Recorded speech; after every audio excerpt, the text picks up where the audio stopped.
Right, lads, got a bit of a problem here. You see, people are starting to realise what a cushy little number we're on to, how lazy we are, the fact that we're just doing enough just to stay in the Premier League and then take our foot off the gas for the rest of the season. What do you mean? People are starting to realise. Who's starting to realise? That's the thing, mate.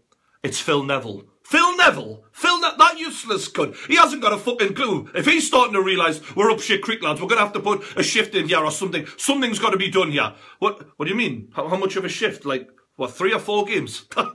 Don't be stupid, mate. I mean, fucking, is this cunt an overachiever or what? No, just the one game. Let's just get the fans off our back, then we can go back to taking it easy. Is everyone all right with that? Good? Good. All right. What's going on, everyone? It's the True Geordie back again. And Newcastle have lost 2-1 to Arsenal. And it's a real conflicting of emotions for me here. Because on the one hand, I'm not used to seeing Newcastle do anything against Arsenal. I mean, in the last game earlier this season under Pardew, we lost 4-1 and we didn't even barely touch the ball. I mean, even the goal itself was an accident. And now we're actually pinned Arsenal to the fucking wall for 45 fucking minutes in a game. It's almost like we won. Well, we didn't win, but you know what I mean. So it's a very conflicting of emotions because Newcastle are a team who's been lazy for so long this season. Then you see them play so good, try so hard against a team like Arsenal, who I take a lot of shots at them because I know how good they could be. But the fact of the matter is, I respect Arsenal. They're a hell of a team, and they should be, in the stages now, the quarterfinals of the Champions League. And Newcastle outplayed them for half of a fucking game today. So I'm proud of that. But why on earth have we not been putting that level of effort in every fucking game this season? I don't mind losing. Couldn't give a shit about it, to be quite honest, because Newcastle fans were used to losing. What we're not going to tolerate is a lack of effort, and that's what I keep kicking off about. And in this game, we showed effort. Why are we not showing that every game? I'm not expecting world-class footballers. I know we haven't got that, but there's no excuse for not putting this level of effort in with the wages these cunts are getting paid every single fucking game. Unbelievable. So I'm kind of happy but pissed off at the same time. So anyway, the game kicks off. Newcastle tried to get in at Arsenal quickly, give them something to worry about. I've always said the way to beat Arsenal, get the tackles in, give them something to worry about at the back, cause a bit of confusion, and we tried to do that. Arsenal weathered an early storm and then started passing the ball around, and we couldn't get near them, particularly from about the 20th minute to the half an hour point. It was like chance after chance after chance. The first chance came from a Cazorla free kick cross into the box. Welbeck wins the first header. He heads it towards goal. Olivier Giroud, on fire at the minute, just naturally, instinctively sticks his knee out. It deflects off his knee into the back of the net. I'm pretty sure he meant it. And from Newcastle point of view, to lose 2 balls in the box, all right, you lose the first one, you pick up the second one, for fuck's sake. To do that, we deserve to be 1-0 down. Really disappointing there. Sanchez then played in Danny Welbeck. He shot wide. He then played Danny Welbeck in like a minute later again. He fucked his touch up. He was through one-on-one with the keeper and Krul collected. And honestly, if Danny Welbeck actually knew how to finish, it would have been 3-0 before the half-hour mark, quite easily. So lucky for that one. Then Cazorla had a corner a few minutes later. Again, constant pressure from Arsenal. The corner comes in, and it's so straightforward, really embarrassing. Giroud just dominates Williamson with strength. Now, I understand Giroud is going to take the piss out of Williamson with skill, but to just outstrength you, Williamson, that's all you've got. If you're getting out strength, then what are you there for? Because you're certainly not a leader, you haven't got pace, you haven't got an ability to read the game, or you are strong. So if you're getting out strength, then fuck me.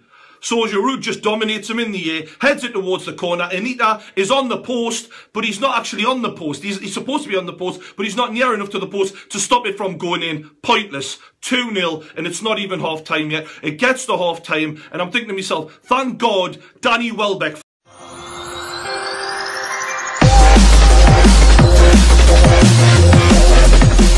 these lines so fucking much. The cunt should be called Wani Delbeck. He does it that much. Otherwise, it would be 4-0. Genuinely, I'm sitting there thinking, I thought it was going to be 4-0 by full time. I'm hoping for like a WWE moment. Alan Shearer, the music hits. He comes out. He fucking hits a Wenger with a steel chair. He hits Giroud, fucks his haircut up, but you know, it wasn't to be, unfortunately. But Newcastle did come out swinging straight away. And it was Moussa Sissoko who connected on the end of a Ryan Taylor through ball to Remy Cabella. He cuts it inside for Moussa Sissoko with the steel chair. He smashes it into the bottom corner. A lovely grass cutter from Cabella and just absolute power strike from Sissoko. And we're back in the game after being pretty much dominated with quality going forward. Couldn't live with Arsenal. We've attacked them and they've broken down straight away in the 2-1. I thought, fucking hell, yeah, we'll go. Ayoze Perez is cutting inside. He has 2 good shots that go just wide. And I think most of the crowd, me included, thought this is in. So really disappointing. But we're keeping coming at Arsenal. And Arsenal were pinned back. Park the fucking bus. We were non-stop pressurising Ryan Taylor with a cross. Now it looked like to me,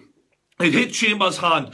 Was it deliberate? Well, he was in the box. His hand was up high. For me, what can you do? Is that not a penalty? I mean, why has he got his hands up that high? He wasn't challenging with anybody. There was no reason for them to be up that high. I don't understand, but there was no penalty given. It took a deflection off his hand. It goes into Gouffran. Gouffran's 10 yards out. He's got a few men in front of him. He's got the chance to score, and he takes the most limp-wristed shot. It was like, you know, when you take a kid bowling, and you have to roll the bowling ball down that little, you know, that little fucking tunnel thingy. I mean, what the fuck was going on there? What was going on? Why don't you put your fucking laces through it? Smash the cunted goal? And yet he still doesn't do it.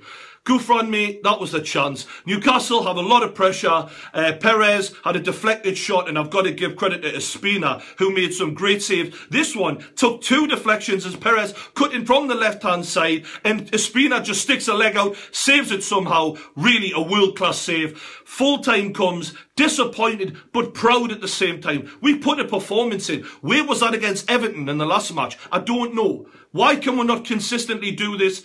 Was it a one-off? For me, this might have been just a case of Newcastle raising that game. They're being criticised a lot lately. Everyone expected them to lose against Arsenal. We have lost, but at least we went down swinging. But can we do this in the next game? That is the real test. For me, I'm not holding my breath. I've seen Newcastle be up and down so much. I'm not expecting anything. For me, it doesn't change a damn thing. There's still a massive clear out and players needed. And for me, the whole coaching staff, the whole fucking management, the lot of them can still fucking go. But at least we'll put in a decent performance and we might have a chance of at least giving the fans their money's worth until the end of the season. That's all I can take from that. From an Arsenal point of view, I think tired legs did play a part. Champions League did play a part because in the first half, they were so under control. Complacency also played a part. But yeah, they were knackered towards the end of the game and Newcastle were all over them. Very lucky to come out with the win.